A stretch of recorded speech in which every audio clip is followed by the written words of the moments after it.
I decided to recreate Jungkook's 7.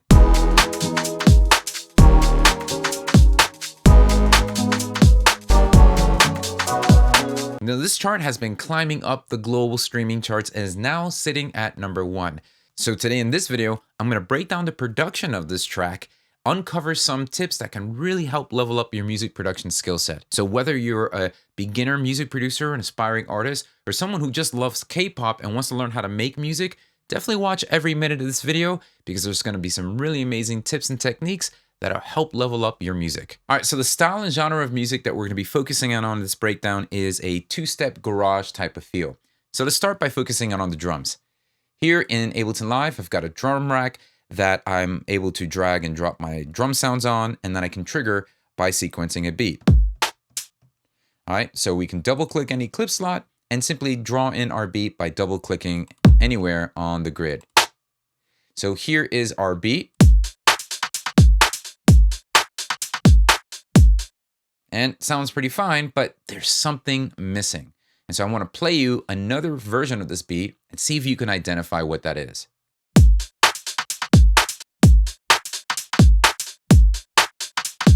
Listen to it again.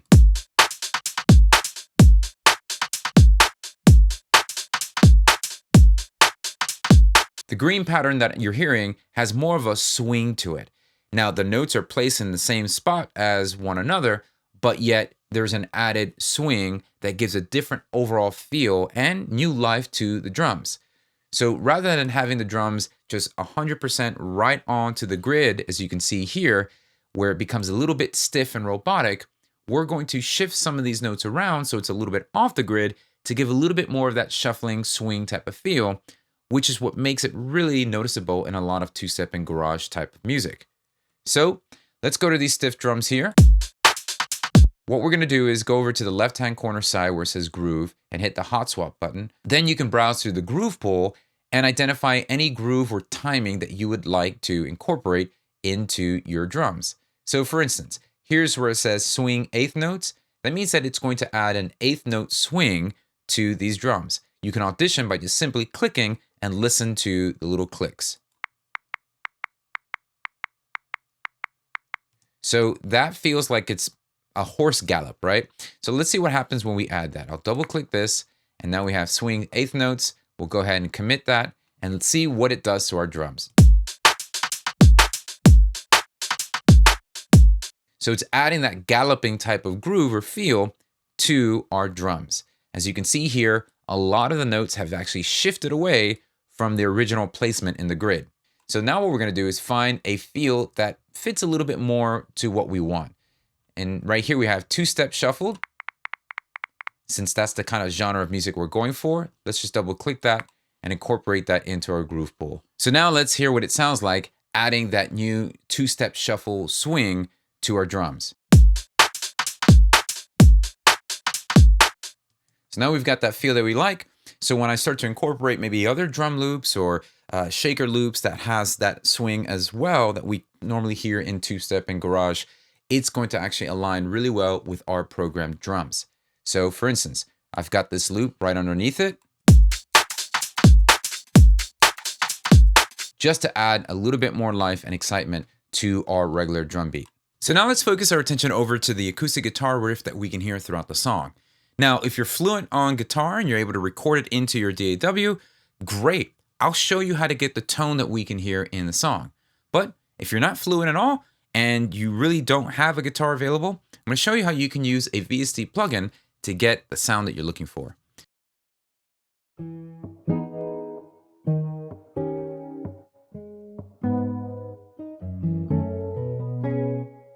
Now, what I'm using to create the sound is Native Instruments picked nylon guitar plugin. And I have it set to the melody mode so that I can actually play the melodic chord progressions myself. So whether you're going to be using this plugin or recording your own acoustic guitar, here's what I'm doing to actually create this cool lo-fi type of tone. I'm using a plugin by Excellent Audio called RC20, and I'm using it directly onto the guitar. And what I'm doing is I'm just giving a lot of distortion here, or maybe 50% of distortion, and widening this up by enabling the wobble feature and making sure that I have the stereo option turned on. So this is without the RC20.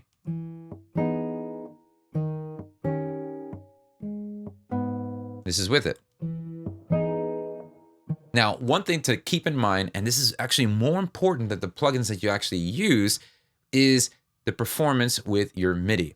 So in here, in the actual MIDI part, I'm just gonna hit the fold button to just focus in on the notes that I actually do input. There is this note all the way here, A#1. Now, the acoustic guitar is not gonna play any notes that low, but these notes down here trigger certain aspects that a live performer on a guitar would do, such as maybe hit the guitar with their palm or slide from fret to fret. So I'm incorporating that so it has a more realistic performance.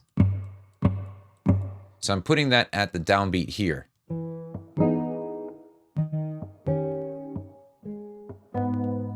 So even as we take that note out, you'll notice a difference.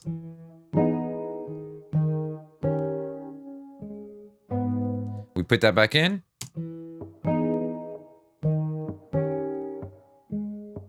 So it gives that nice little pickup, and it's those small details that go a long way. All right, now let's focus in on the bass. As we listen to it in the song, it's got this subby, but yet a buzz present to it. So it cuts through in the song. And so I'm gonna be recreating this using Ableton Live's wavetable. But if you're following along this video and you're not using Ableton Live, don't worry. Any 2 or more oscillator synth that you might have in your DAW will get the job done. So let me show you exactly how to recreate that sound. We'll start with oscillator 1 in our synth set to a sine wave. Why? Because a sine wave is just a great waveform to start with that'll give you this nice, rich, low-end sub.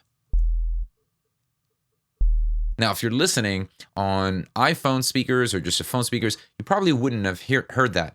So let's go ahead and turn oscillator 2 and layer that sine wave with a square wave. And layering those 2 oscillators can be a great way of getting that nice low end that you want, the subby bass, but yet now that other oscillator can be as a way to say, hey, now you can actually hear the notes that the bass is playing. So I'm just gonna lower the mix of that second oscillator a little bit, and we're gonna lower the cutoff frequency so it's not too bright of a buzz. And this is just a great way to warm that sound up a little bit. Then you can increase the filter drive to give a little bit of distortion. And most importantly, we're gonna set this from polyphonic to monophonic.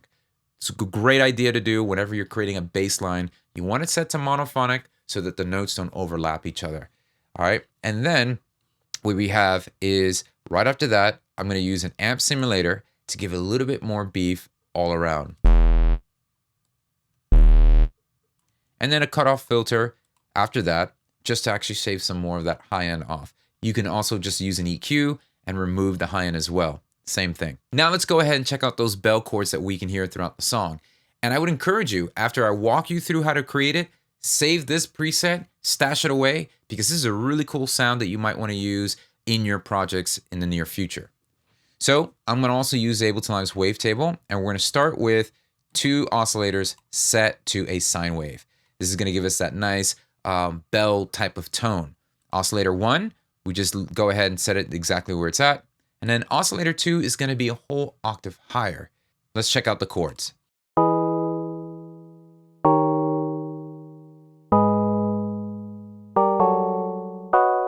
So make sure it's set to poly because we're playing multiple notes at the same time.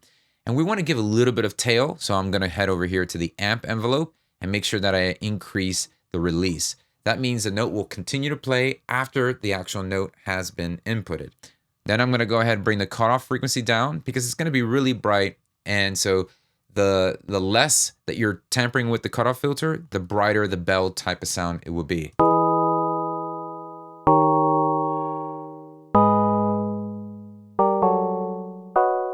Now you notice that we have that filter moving on its own. Well, to do that, we're going to go ahead and route this, click our matrix over to our filter frequency envelope. So I'm sending about 33 over to our envelope, and that's going to be envelope 2. This is going to shape how the frequency cutoff opens up every time a note is triggered. And the reason why you want to do this is because it creates a nice bell attack. You get that nice initial attack when the tone is being played, and it gives a little bit more character. So once I've done that, we're going to click our unison mode, and this will give this nice, cool, chorusy, wide effect to it. And let's dress it up with a little bit of delay. You can choose any delay plugin you'd like.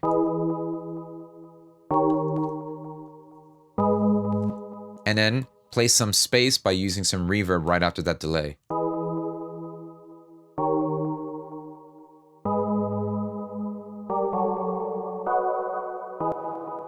And then we're going to copy the same exact chords of those bells right onto another MIDI track loaded with another Ableton Live wavetable. And this is, we're going to create that layer of a square chords that we can hear. Now, layering is just another great technique to actually add some more emphasis and accent certain parts of the production. So here we're going to have these chords that are playing the same exact part, but then instead of a sine wave, which gave us more of a bell tone, the two oscillators are going to be set to a square wave, which gives us another type of texture and tone altogether. So oscillator 2 is set a whole octave higher, and oscillator 1 is just set straight to a square wave, and no routing of any cutoff frequency. We're just simply manipulating a little bit of the amp envelope to give it a little bit more release. And I'm placing a reverb directly onto that. And it's pretty straightforward.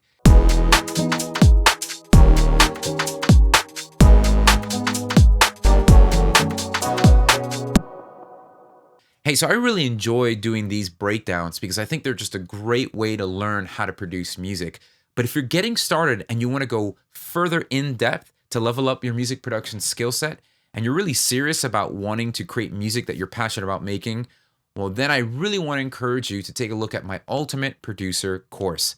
This is a course that walks you through every aspect of music production, not just the technical ins and outs, but also the mindset stuff and the extreme hurdles that I've gone through over my 21 plus years of producing music for a living.